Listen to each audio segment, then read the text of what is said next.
1991년 1월 14일 월요일 밤 서울 관악구 봉천동의 한 골목길이 영원한 미스터리의 무대가 되었습니다. 22세 여대생 이미영 씨가 과외를 마치고 집으로 향하던 중 집 앞 300m를 남기고 호련히 사라진 것입니다.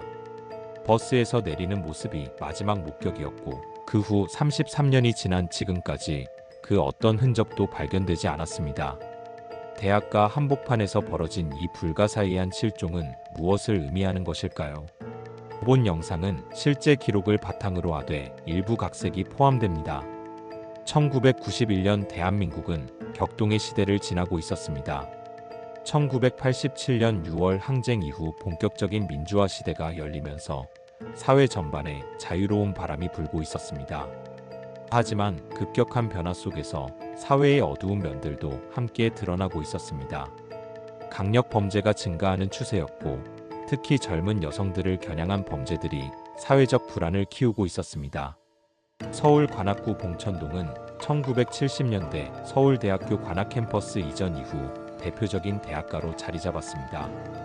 원룸과 하숙집이 밀집한 이 지역은 전국에서 모여든 젊은이들의 꿈과 열정으로 가득했습니다. 서점과 카페, 저렴한 식당들이 즐비했고 밤늦게까지 불이 켜진 고시원들은 치열한 공부 열기를 보여주었습니다. 하지만 봉천동의 지리적 특성은 복잡했습니다. 언덕과 골목이 미로처럼 얽혀 있어 낮에도 방향 감각을 잃기 쉬웠고 밤이 되면 가로등이 부족한 곳곳이 어둠에 잠겼습니다. 1991년 당시에는 CCTV라는 것이 존재하지 않았고 휴대폰도 보급되기 전이었습니다. 개인의 안전은 오롯이 운에 맡겨져 있던 시절이었습니다. 이 지역에는 대학생들뿐만 아니라 다양한 계층의 사람들이 섞여 살았습니다. 고시생과 취업준비생들, 영세상인들, 일용직 근로자들까지 저렴한 임대료를 찾아 모여든 사람들이었습니다. 이런 인구 구성은 활기를 불어넣기도 했지만 동시에 치안상의 사각지대를 만들어내기도 했습니다.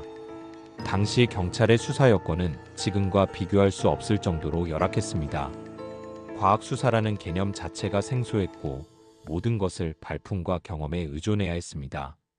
실종 신고가 들어와도 성인의 경우 24시간에서 48시간은 기다려보라는 것이 일반적이었습니다.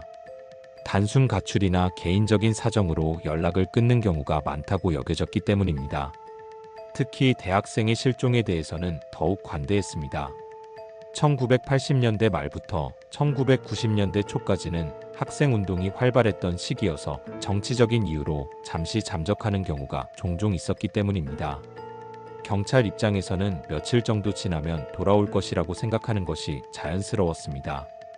미디어 환경도 지금과는 완전히 달랐습니다. 인터넷이 없던 시절이라 정보의 전파 속도가 느렸고 전국적인 관심을 끌기까지는 상당한 시간이 걸렸습니다. 실종자 사진을 전국에 알리려면 신문이나 텔레비전에 의존해야 했는데 이마저도 사회적으로 큰 파장을 일으키는 사건이어야만 가능했습니다.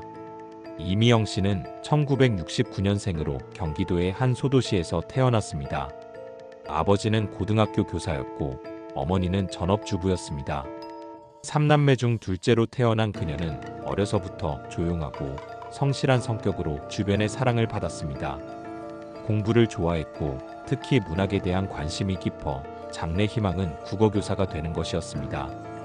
고등학교 시절 성적이 우수했던 이미영 씨는 서울의 한 사립대학 국문학과에 진학했습니다. 서울대학교는 아니었지만 인문계열에서는 나름 인정받는 대학이었습니다. 부모님은 딸이 서울에서 혼자 지내는 것을 걱정했지만 워낙 신중하고 계획적인 성격이라 크게 우려하지는 않았습니다. 1989년 대학에 입학한 이미영 씨는 봉천동의 한 원룸에서 자취 생활을 시작했습니다. 6평 남짓한 작은 공간이었지만 그녀에게는 꿈을 키워나가는 소중한 공간이었습니다. 방은 항상 깔끔하게 정리되어 있었고 책상에는 전공 서적들과 문학 작품들이 가지런히 놓여 있었습니다. 경제적으로는 넉넉하지 않았습니다. 부모님이 보내주시는 용돈만으로는 서울 생활을 유지하기 어려웠습니다. 따라서 이미영 씨는 1학년 때부터 과외 아르바이트를 시작했습니다. 주로 중학생과 고등학생을 대상으로 국어와 영어를 가르쳤는데 성실하고 꼼꼼한 성격 덕분에 학생들과 학부모들 사이에서 평판이 좋았습니다. 이미영 씨의 일과는 매우 규칙적이었습니다. 오전에는 대학 수업을 듣고 오후에는 도서관에서 공부하거나 과외를 나갔습니다. 저녁에는 다음날 수업 준비나 과외 준비를 했고 11시 전에는 꼭 잠자리에 들었습니다. 친구들은 그녀를 부지런한 개미에 비유하곤 했습니다. 대학 생활에도 성실히 참여했습니다. 문학 동아리에 가입해서 활동했고 학과 내에서도 모범적인 학생으로 인정받았습니다. 교수들은 그녀를 장래가 촉망되는 학생이라고 평가했습니다. 성적도 항상 상위권을 유지했고 졸업 후에는 교직에 진출할 계획을 세우고 있었습니다. 하지만 사교적인 면에서는 다소 소극적이었습니다. 친구들과의 모임에는 참석하지만 주도적으로 나서는 편은 아니었습니다. 학업과 아르바이트에 집중하느라 연애할 여유가 없다고 친구들에게 말하곤 했습니다.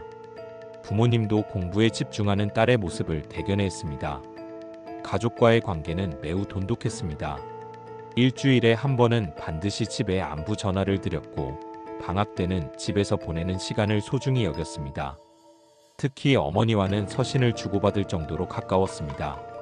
서울 생활의 소소한 일상부터 장래 계획까지 모든 것을 털어놓는 사이였습니다. 이미영 씨가 과외를 가르치던 학생들은 모두 그녀를 좋은 선생님이라고 기억하고 있었습니다. 단순히 공부만 가르치는 것이 아니라 학습 방법부터 진로 상담까지 세심하게 챙겨주었습니다. 한 학부모는 나중에 경찰 조사에서 이미영 씨가 자신의 딸처럼 학생을 아껴준다고 증언했습니다. 이런 성실하고 모범적인 생활을 하던 이미영 씨에게 1991년 1월 14일은 평범한 월요일이 될 예정이었습니다. 하지만 그날이 그녀 인생의 마지막 평범한 하루가 될 줄은 아무도 몰랐습니다. 1991년 1월 14일 월요일은 춥고 건조한 겨울날이었습니다. 새 학기가 시작되기 전 방학 중이었지만 이미영 씨는 과외 일정 때문에 바쁜 나날을 보내고 있었습니다. 그날도 저녁에 과외가 있어서 오후부터 준비를 시작했습니다. 오전에는 집 근처 세탁소에 다음 주에 입을 옷들을 맡겼습니다. 점심은 혼자 간단히 해먹었고 오후에는 저녁 과외를 위한 교재를 정리했습니다. 그날 가르칠 학생은 중학교 3학년. 남학생으로 대입을 앞두고 국어 실력을 늘리고 싶어하는 성실한 아이였습니다. 오후 4시경 이미영 씨는 집을 나섰습니다. 회색 코트에 검은색 목도리를 둘렀고 가방에는 교재와 필기구들을 넣고 있었습니다. 평상시와 다름없는 모습이었습니다. 집주인 아주머니가 현관에서 그녀와 마주쳤는데 평소와 다름없이 밝게 인사를 나누었다고 나중에 증언했습니다. 과외 장소는 강남구의 한 아파트였습니다. 지하철과 버스를 갈아타야 하는 거리여서 편도 1시간 정도 소요되었습니다. 이미영 씨는 항상 여유 있게 출발해서 약속 시간보다 10분 정도 일찍 도착하는 것이 습관이었습니다. 그날 과외는 오후 5시 30분부터 7시 30분까지 2시간 동안 진행되었습니다. 중간고사를 앞둔 학생을 위해 문법과 문학작품 해석을 중심으로 수업을 했습니다. 학생은 평소보다 집중해서 수업을 들었고 이미영 씨도 더욱 꼼꼼하게 가르쳤습니다. 수업을 마친 후 학부모는 이미영 씨에게 차를 한 잔 권했습니다. 하지만 이미영 씨는 집에 일찍 들어가야 한다며 정중히 거절했습니다. 다음 주 수업 계획을 간단히 설명한 후 인사를 나누고 집을 나섰습니다. 학부모는 그때 이미영 씨의 모습이 평소와 전혀 다르지 않았다고 증언했습니다. 오후 7시 45분경 이미영 씨는 지하철역으로 향했습니다. 강남구에서 봉천동까지는 2호선으로 서울대 입구역까지 간 후 마을버스로 갈아타는 것이 가장 빠른 경로였습니다. 평소에도 항상 이 경로를 이용했기 때문에 익숙한 길이었습니다. 지하철 2호선은 저녁 시간대라 상당히 혼잡했습니다. 하지만 이미영 씨는 자리를 찾아 앉아서 조용히 있었습니다. 가방에서 책을 꺼내 읽는 모습을 본 승객들이 있었지만 특별히 주의 깊게 관찰한 사람은 없었습니다. 오후 8시 30분경 이미영 씨는 서울대 입구역에 도착했습니다. 지하철에서 내린 후 마을버스 정류장으로 향했습니다. 겨울 저녁이라 이미 어둠이 내렸지만 역 주변은 가로등과 상점 불빛으로 밝았습니다. 많은 사람들이 오가는 평범한 저녁 시간 풍경이었습니다. 마을 버스 정류장에서 약 10분 정도 기다린 후 이미영 씨는 평소 이용하던 버스에 올랐습니다. 버스 기사는 경찰 조사에서 그날 저녁 젊은 여학생이 혼자 탑승했다고 기억한다고 증언했습니다. 조용히 앉아서 창 밖을 바라보고 있었다고 했습니다. 버스는 봉천동 일대를 순환하는 노선이었습니다.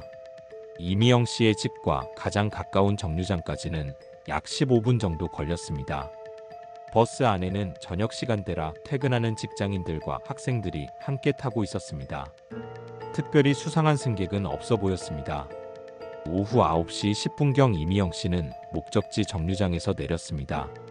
이 정류장은 봉천동의 주요 도로변에 위치해 있었고 이미영 씨의 집까지는 도보로 약 5분, 거리로는 300m 정도였습니다. 평소 수없이 걸었던 익숙한 길이었습니다. 정류장 근처에서 편의점을 운영하던 상인이 그날 밤 젊은 여성이 버스에서 내리는 것을 목격했습니다. 회색 코트를 입고 가방을 든 여학생이 혼자 내려서 골목 쪽으로 걸어가는 모습이었습니다. 하지만 당시에는 평범한 일상의 한 장면으로만 여겨졌을 뿐 특별히 주의 깊게 관찰하지는 않았습니다. 그것이 이미영 씨를 목격한 마지막 증언이었습니다. 정류장에서 집까지의 300m 구간에서 그녀에게 무슨 일이 일어났는지는 지금까지도 아무도 모릅니다. 그 짧은 거리가 33년간 풀리지 않는 미스터리의 출발점이 되었습니다. 이미영 씨가 집에 들어오지 않은 것을 처음 발견한 사람은 같은 건물에 사는 집주인이었습니다. 다음 날인 1월 15일 화요일 오전 9시경 평소와 달리 이미영 씨 방에서 아무 소리가 나지 않아서 이상하게 생각했습니다. 보통 이 시간이면 아침 준비를 하는 소리가 들렸기 때문입니다. 하지만 처음에는 크게 신경 쓰지 않았습니다. 가끔 늦잠을 자거나 일찍 나갈 일이 있을 수도 있다고 생각했기 때문입니다. 오히려 조용해서 다행이라고 여겼을 정도였습니다. 오후 2시경 이미영 씨에게 과외를 받던 중학생의 어머니가 전화를 했습니다. 그날 오후에 과외가 있었는데 연락이 되지 않아서였습니다. 이미영 씨는 평소 약속을 어기거나 연락 없이 결석하는 일이 전혀 없는 사람이었기 때문에 학부모는 걱정이 되기 시작했습니다. 오후 3시가 넘어도 연락이 되지 않자 학부모는 직접 이미영 씨의 집을 찾아갔습니다. 집주인에게 사정을 설명하고 함께 문을 두드렸지만 아무 대답이 없었습니다. 결국 집주인이 열쇠로 문을 열어보았습니다. 방 안은 평소와 다름없이 정리되어 있었습니다. 하지만 침대는 사용한 흔적이 없었고 어젯밤에 집에 들어오지 않았다는 것이 명확했습니다. 옷장이나 서랍도 그대로였고 도난당한 흔적도 없었습니다. 단지 사람만 없을 뿐이었습니다. 학부모는 즉시 이미영 씨의 실향집으로 전화를 걸었습니다. 부모님도 어젯밤부터 딸과 연락이 되지 않아 걱정하고 있던 참이었습니다. 이미영 씨는 매일 밤 안부 전화를 하는 것이 습관이었는데 14일 밤에는 전화가 없었던 것입니다. 오후 6시경 이미영 씨의 부모님과 오빠가 급히 서울로 올라왔습니다. 그들은 딸의 방을 자세히 살펴보았지만 특별한 단서를 찾을 수 없었습니다. 일기장을 찾아보았지만 최근 며칠간의 기록에는 특별한 내용이 없었습니다. 단지 과외 일정과 다음 학기 수강 계획만 적혀 있을 뿐이었습니다. 오후 8시경 가족들은 관악경찰서에 실종 신고를 했습니다. 하지만 당시 경찰의 반응은 미온적이었습니다. 성인이 하루 정도 연락이 안 되는 것은 흔한 일이며 며칠 더 기다려보라는 것이 초기 반응이었습니다. 특히 대학생의 경우 개인적인 사정이나 학생운동 등의 이유로 잠시 잠적하는 경우가 종종 있다고 설명했습니다. 하지만 이미영 씨의 부모님은 딸의 성격을 잘 알고 있었습니다. 연락 없이 집을 비우는 일은 절대 있을 수 없는 일이었습니다. 더구나 다음날 과외 약속까지 있는데 무단으로 빠질 리는 없었습니다. 가족들의 강력한 요청에 경찰은 다음날부터 기초적인 조사에 착수하기로 했습니다. 1월 16일 수요일부터 본격적인 수사가 시작되었습니다. 담당 수사관인 김철호 경장은 우선 이미영 씨의 마지막 행적을 파악하는 데 집중했습니다. 과외를 받던 학생의 학부모를 통해 14일 저녁의 상황을 확인했고 그녀가 평소와 다름없는 모습이었다는 증언을 들었습니다. 버스 기사를 찾아 면담한 결과 당일 밤 젊은 여학생이 탑승했다는 것을 확인했습니다. 하지만 워낙 많은 승객들이 이용하는 노선이라 구체적인 기억은 없었습니다. 다만 특별히 이상한 점은 없었다고 증언했습니다. 정류장 근처 편의점 사장의 증언이 가장 중요한 단서였습니다. 9시 10분경 젊은 여성이 버스에서 내려 골목 쪽으로 걸어가는 것을 봤다는 것이었습니다. 복장이나 체격으로 봐서 이미영 씨일 가능성이 높았습니다. 하지만 그 이후의 목격자는 찾을 수 없었습니다. 정류장에서 이미영 씨 집까지의 300m 구간에서 그날 밤 그녀를 본 사람이 아무도 없었던 것입니다. 경찰은 그 구간의 모든 상점과 가정을 방문해서 조사했지만 소득이 없었습니다. 수사팀은 여러 가능성을 검토했습니다. 강력 범죄에 연루되었을 가능성이 가장 유력했습니다. 당시 젊은 여성을 대상으로 한 성범죄나 납치가 증가하고 있던 시기여서 이런 가능성을 배제할 수 없었습니다. 하지만 현장에서 몸싸움의 흔적이나 비명소리를 들은 목격자가 없어서 확신할 수는 없었습니다. 아는 사람에 의한 범행 가능성도 검토되었습니다. 이미영 씨를 아는 누군가가 그날 밤 우연히 만났거나 미리 계획한 만남이었을 수도 있다는 것이었습니다. 하지만 이미영 씨의 인간관계를 조사한 결과 특별히 의심스러운 사람은 발견되지 않았습니다. 사고 가능성도 고려되었습니다. 집으로 가던 중에 차에 치이거나 다른 사고를 당했을 가능성이었습니다. 하지만 병원이나 소방서에 그런 신고는 접수되지 않았고 사고 현장의 흔적도 발견되지 않았습니다. 자발적 실종 가능성도 제기되었습니다. 개인적인 이유로 스스로 자취를 감췄을 가능성이었습니다. 하지만 이미영 씨의 성격과 생활 패턴상 가능성이 매우 낮다고 판단되었습니다. 더구나 개인용품들을 모두 그대로 두고 간 것도 이가설과 맞지 않았습니다. 수사가 진행되면서 경찰은 이미영 씨의 개인적인 배경도 자세히 조사했습니다. 교제하던 남자친구가 있었는지, 최근에 누군가와 갈등이 있었는지, 금전적인 문제가 있었는지 등을 확인했습니다. 하지만 모든 조사 결과 이미영 씨는 매우 모범적이고 성실한 생활을 하고 있었고 특별한 문제는 발견되지 않았습니다. 대학 동기들과 교수들의 증언도 일관되었습니다.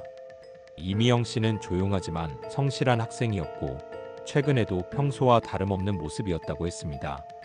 수업에도 빠지지 않고 참석했고 과제도 성실히 제출했습니다. 과외를 받던 학생들과 학부모들의 증언도 마찬가지였습니다. 이미영 씨는 책임감이 강하고 친절한 선생님이었으며 최근에도 특별히 달라진 점은 없었다고 했습니다. 오히려 새 학기를 앞두고 더욱 열심히 준비하는 모습이었다고 증언했습니다. 2주간의 집중 수사에도 불구하고 결정적인 단서를 찾을 수 없었습니다. CCTV가 없던 시절이라 객관적인 증거를 확보하기 어려웠고 목격자들의 기억도 한계가 있었습니다.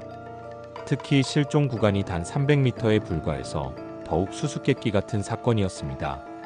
경찰은 수색 범위를 확장하기로 했습니다. 관악산 일대와 한강변까지 수색대를 보내 혹시 사고를 당했을 가능성에 대비했습니다. 하지만 겨울이라 수색 여건이 좋지 않았고 어떤 흔적도 발견할 수 없었습니다. 언론의 관심도 점차 높아졌습니다. 대학가에서 일어난 여대생 실종 사건이라는 점에서 사회적 관심을 끌었습니다. 특히 아무런 단서 없이 사라진 미스터리한 성격 때문에 더욱 주목받았습니다. 시민들의 제보도 이어졌습니다. 실종 당일 밤 이상한 차량이나 수상한 사람을 목격했다는 신고들이 들어왔습니다. 하지만 대부분 구체적이지 않거나 확인되지 않는 내용들이었습니다. 경찰은 모든 제보를 하나하나 확인했지만 결정적인 단서로 이어지는 것은 없었습니다. 가족들은 자체적인 수색 활동을 벌였습니다. 이미영 씨의 사진이 담긴 전단지를 제작해서 봉천동 일대에 배포했습니다. 대학가 곳곳에 붙어있는 실종자 찾기 전단지를 본 많은 사람들이 안타까워했지만 구체적인 정보를 제공하는 사람은 없었습니다. 한 달이 지나도 진전이 없자 경찰은 수사 방향을 바꿔보기로 했습니다. 단순한 실종이 아니라 계획적인 범죄일 가능성을 더 깊이 검토하기 시작했습니다. 당시 서울 일대에서 발생한 유사 사건들과의 연관성도 조사했습니다. 1990년대 초에는 젊은 여성을 대상으로 한 강력 범죄가 증가하는 추세였습니다. 인근 지역에서도 비슷한 실종 사건들이 간간히 발생하고 있었습니다. 경찰은 혹시 연쇄범의 소행일 가능성도 염두에 두고 수사했습니다. 하지만 다른 사건들과의 명확한 연관성을 찾기는 어려웠습니다. 범행 수법이나 피해자의 특성에서 공통점을 발견할 수 없었고 각각 독립적인 사건으로 보이는 경우가 대부분이었습니다. 3개월이 지나면서 수사는 점차 소강 상태로 접어들었습니다. 새로운 단서가 나오지 않는 이상 더 이상 진전을 기대하기 어려운 상황이었습니다. 경찰은 공식적으로는 수사를 계속한다고 발표했지만 실질적으로는 다른 사건들에 인력을 배치해야 했습니다. 이미영 씨의 가족들은 포기할 수 없었습니다. 오빠는 직장을 그만두고 전담으로 동생을 찾는 일에 매달렸습니다. 전국의 병원과 보호시설을 직접 찾아다니며 혹시 기억을 잃은 채로 있는 것은 아닌지 확인했습니다. 사설 탐정을 고용하기도 했습니다. 하지만 전문적인 수사기관도 해결하지 못한 사건을 개인이 해결하기는 어려웠습니다. 몇 달간의 조사에도 새로운 정보를 얻지 못했습니다. 부모님의 고통은 말로 표현할 수 없었습니다. 어머니는 밤마다 딸의 방에 들어가 그녀가 돌아오기를 기다렸습니다. 딸이 입던 옷들과 사용하던 물건들을 그대로 두고 언제든 돌아올 수 있게 준비해 두었습니다. 아버지는 교직에서 은퇴한 후 전국 곳곳을 다니며 딸을 찾았습니다. 실종자 가족 모임에 참여해서 비슷한 처지의 사람들과 정보를 공유하고 서로 위로했습니다. 하지만 시간이 지날수록 희망은 점점 희미해져 갔습니다. 1년이 지나고 2년이 지나도 이미영 씨의 행방은 알 수 없었습니다. 언론의 관심도 점차 다른 곳으로 옮겨갔습니다. 새로운 사건들이 연이어 터지면서 사람들의 기억 속에서도 서서히 잊혀져 갔습니다. 1995년경 이 사건에 새로운 전환점이 찾아왔습니다. 한 시민이 경찰서에 제보를 해왔습니다. 4년 전 그 지역에서 수상한 남자를 목격했다는 것이었습니다. 당시에는 별다른 의미를 두지 않았지만 이미영 씨 사건을 떠올리니 연관이 있을 수도 있다는 생각이 들었다는 것이었습니다. 제보자는 1991년 1월 중순경 봉천동 일대에서 젊은 여성을 따라다니는 것 같은 남자를 본 적이 있다고 했습니다. 정확한 날짜는 기억나지 않지만 이미영 씨가 실종된 시기와 비슷했다고 증언했습니다. 경찰은 이 제보를 바탕으로 재수사에 착수했습니다. 하지만 4년이라는 시간이 지난 후라 구체적인 수사를 진행하기에는 한계가 있었습니다. 제보자의 기억도 흐릿했고 당시 상황을 뒷받침할 다른 증거를 찾기 어려웠습니다. 그럼에도 불구하고 수사팀은 새로운 가능성을 열어두고 조사를 계속했습니다. 1991년 당시 그 지역에 거주했던 사람들을 다시 면담하고 혹시 놓친 단서가 있는지 재검토했습니다. 조사 과정에서 몇 가지 새로운 사실들이 드러났습니다. 이미영 씨가 실종되기 며칠 전부터 누군가 그녀를 지켜보고 있었을 가능성이 제기되었습니다. 과외를 마치고 집으로 돌아오는 그녀의 행동 패턴을 누군가 파악하고 있었을 수도 있다는 것이었습니다. 하지만 이런 가설들을 뒷받침할 구체적인 증거는 없었습니다. 당시에는 CCTV가 없었기 때문에 객관적인 자료를 확보할 수 없었고 목격자들의 기억에만 의존해야 했습니다. 1990년대 후반부터는 과학수사 기법이 조금씩 도입되기 시작했습니다. DNA 감식이나 지문 분석 같은 기술들이 활용되기 시작했지만 이미영 씨 사건의 경우 분석할 물적 증거 자체가 없어서 적용하기 어려웠습니다. 2000년대에 들어서면서 인터넷이 보급되기 시작했습니다. 이미영 씨의 가족들도 온라인을 통해 실종자 찾기 활동을 시작했습니다. 각종 커뮤니티와 게시판에 딸의 사진과 실종 경위를 올리며 정보를 구했습니다.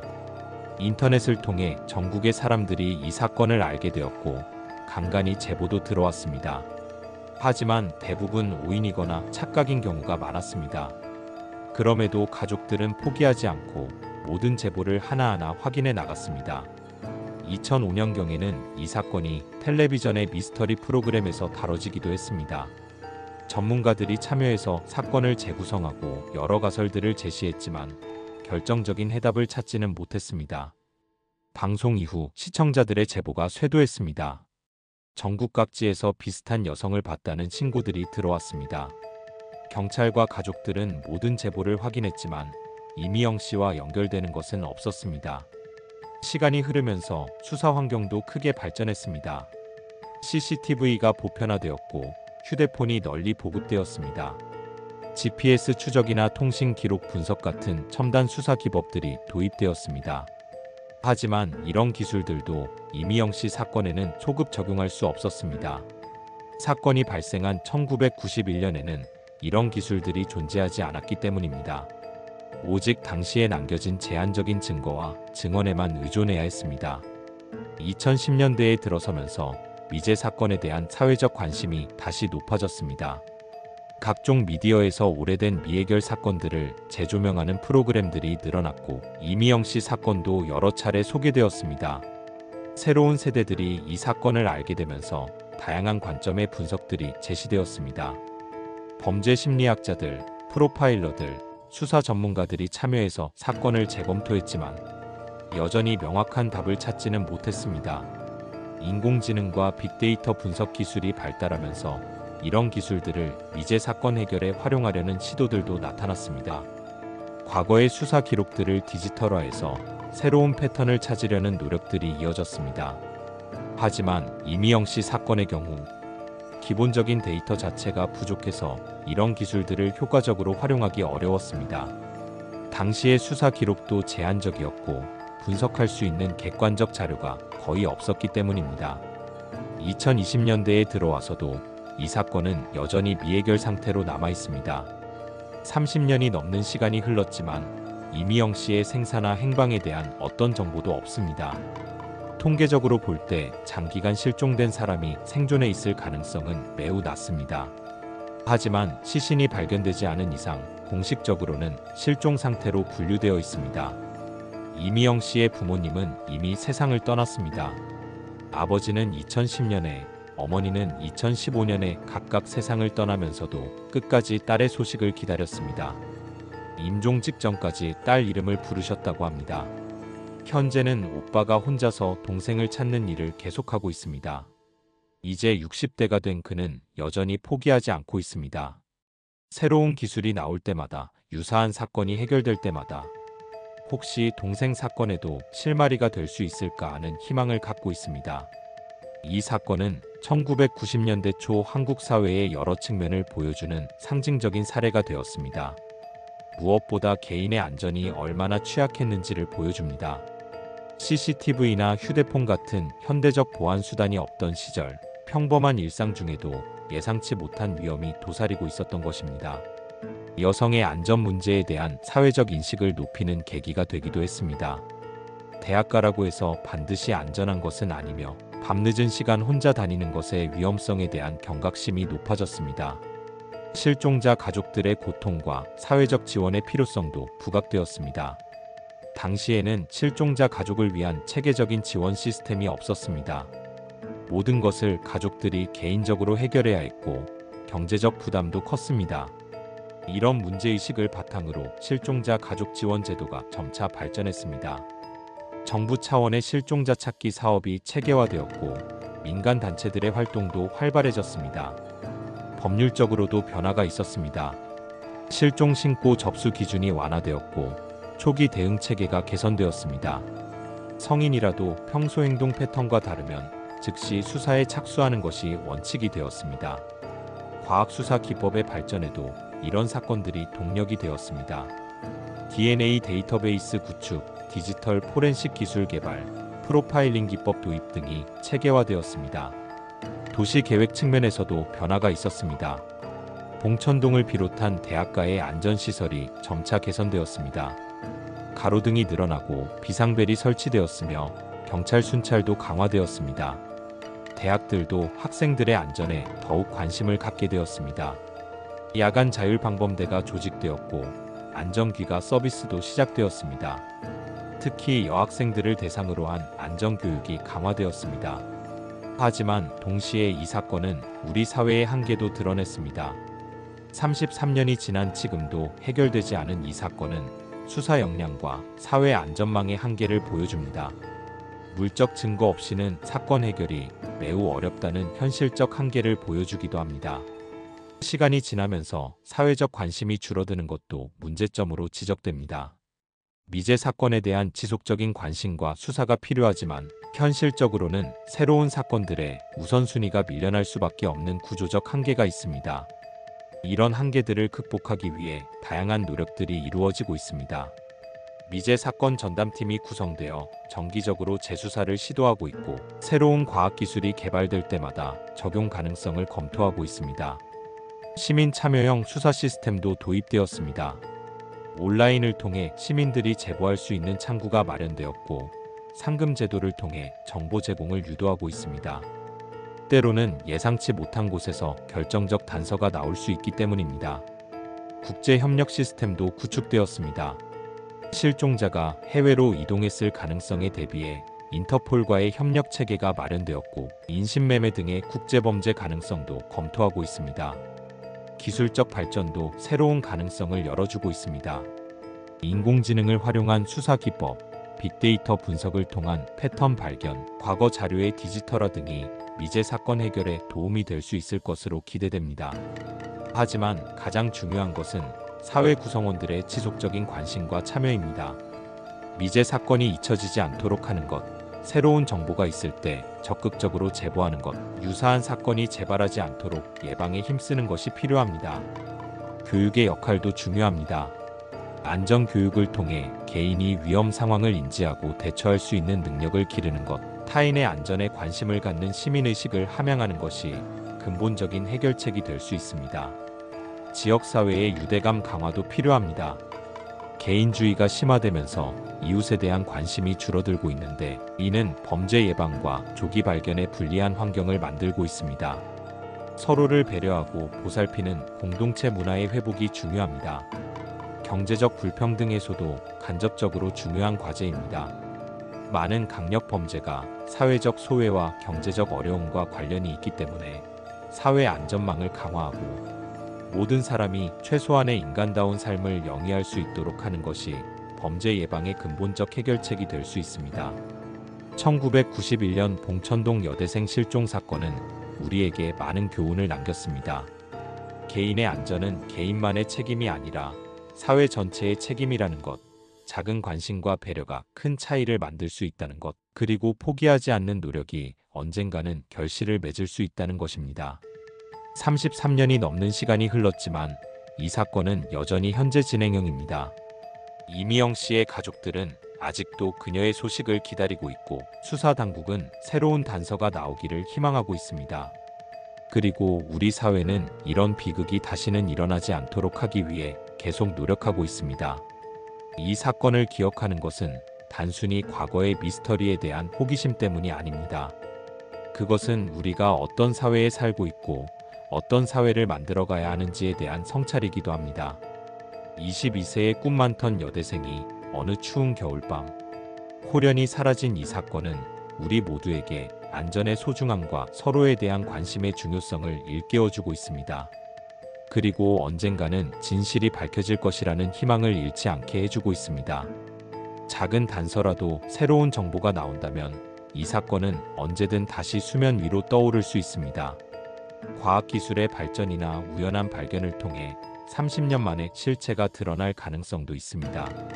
실제로 해외에서는 수십 년 된 미제 사건들이 새로운 기술로 해결되는 사례들이 나오고 있습니다. 중요한 것은 이 사건을 잊지 않는 것입니다.